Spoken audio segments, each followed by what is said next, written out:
सोचो जरा, तुम एक गर्म कप चाय के साथ बैठे हो और कुछ देर बाद देखते हो कि वो चाय ठंडी हो गई। क्यों? क्योंकि चाय की हीट इर्द गिर्द के माहौल में ट्रांसफर हो गई। यानी जिस चीज का टेम्परेचर ज्यादा होता है, हीट वहां से निकलकर कम टेम्परेचर वाली चीज की तरफ जाती है। तो हीट एक फॉर्म ऑफ एनर्जी है, जबकि टेम्परेचर ये बताता है कि कोई चीज कितनी हॉट या कोल्ड है। अब फर्क को समझो। हीट एनर्जी को एक जिस्म से दूसरे जिस्म तक मुंतकिल करती है, यानी हॉट बॉडी से कोल्ड बॉडी की तरफ। वीडियो में आगे बढ़ने से पहले वीडियो को लाइक करें, चैनल सब्सक्राइब करें और दोस्तों के साथ ये वीडियो जरूर शेयर करें। हीट का काम है एनर्जी को मूव करवाना, यानी from hot to cold body. इसका SI यूनिट है जूल, लेकिन कैलोरी भी यूज होता है। दूसरी तरफ टेम्परेचर सिर्फ हॉटनेस या कोल्डनेस का पैमाना है और इसके यूनिट्स हैं सेल्सियस, फ़ारेनहाइट और केल्विन। मिसाल के तौर पर अगर तुम थर्मोमीटर से बुखार नापते हो तो तुम अक्सर फ़ारेनहाइट स्केल पर देखते हो, लेकिन वेदर रिपोर्ट में टेम्परेचर हमेशा सेल्सियस में बताया जाता है। थर्मोमीटर एक ऐसी डिवाइस है जो हम टेम्परेचर मेजर करने के लिए यूज करते हैं। क्लिनिक में जो थर्मोमीटर होता है वो ह्यूमन बॉडी का टेम्परेचर बताता है, मोस्टली फ़ारेनहाइट स्केल पर। लेकिन लैब में जहां एक्सपेरिमेंट्स होते हैं वहां केल्विन स्केल ज्यादा यूज होता है, खास तौर पर जब हमें साइंटिफिक कैलकुलेशंस करनी हो।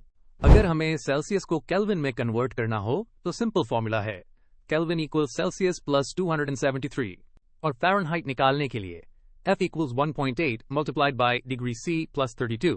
मजे की बात यह कि यही फॉर्मूलाज हमें डिफरेंट सिचुएशंस में हेल्प करते हैं, जैसे वेदर फोरकास्ट या लैब एक्सपेरिमेंट्स में एक्यूरेसी के लिए। अब आते हैं स्पेसिफिक हीट की तरफ। कभी गौर किया है कि पानी गर्म होने में टाइम लेता है या फिर कुकिंग ऑयल जल्दी गर्म हो जाता है? इसकी वजह होती है स्पेसिफिक हीट कैपेसिटी, जो बताती है कि किसी सब्सटेंस को 1 डिग्री सेल्सियस तक गर्म करने के लिए कितनी एनर्जी चाहिए। पानी की स्पेसिफिक हीट हाई होती है, इसलिए वो स्लो हीट अप होता है। इसीलिए समंदर कोस्टल एरियाज का टेम्परेचर कंट्रोल करते हैं, यानी दिन में हीट अब्सॉर्ब कर लेते हैं और रात को रिलीज कर देते हैं। यहाँ तक कि हमारे जिस्म का टेम्परेचर भी पानी की वजह से स्टेबल रहता है, क्योंकि जिस्म मोस्टली पानी पर मुश्तमिल होता है।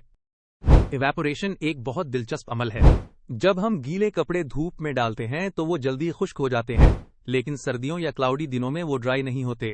क्यों? क्योंकि इवेपोरेशन के लिए हीट चाहिए, और अगर एनवायरनमेंट में टेम्परेचर लो हो या ह्यूमिडिटी ज्यादा हो तो इवेपोरेशन स्लो हो जाती है, और जब लिक्विड इवेपोरेट होता है तो वो अपने एनवायरनमेंट से हीट लेता है। इसीलिए पसीना इवेपोरेट होने से हमें ठंडक महसूस होती है। थर्मल एक्सपेंशन भी ऐसा ही इफेक्ट रखता है।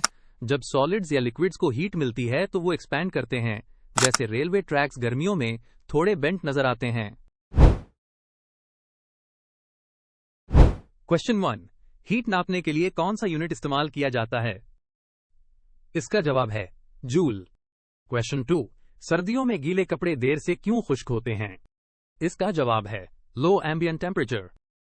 क्वेश्चन 3, थर्मोमीटर क्या नापता है? इसका जवाब है टेम्परेचर।